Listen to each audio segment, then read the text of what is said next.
asalaamaaleykum Sénégal maa ngi leen di ziar dama gis Abdou Mbow Kirikou def benn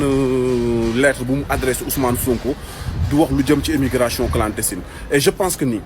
yéen coalition Benno Bokk Yaakaar wala Alliance pour la République APR ku ne war na wax ci immigration clandestine ba mu des yéen. def ngeen fi 12 ans ci nguur gi xale yi di dee ci géej gi comme ay weñ président Macky Sall di ko ignoré musee ubbi gémmiñam. Abdou Mbow pendant combien d'années yaa ngi nekk député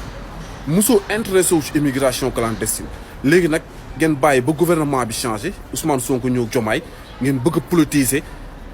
ñoo xamante ni dañoo deele seen ay doom ñenn ñi gis ñu seen ay jëkkër ñenn ñi gis ñu seen ay rakk ñenn ñi gis ñu seen ay xarit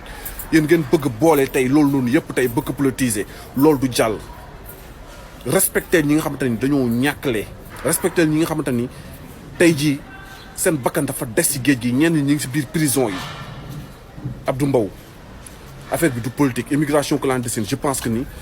dañu war a trouver solution mais pas nekk di ko politiser et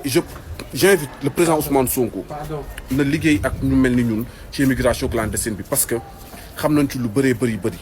dox nañ ci ay jéego yu bëri dox nañ ci ay dëkk yu bëree bëri xam nañ jeunes yi lan moo leen fi indi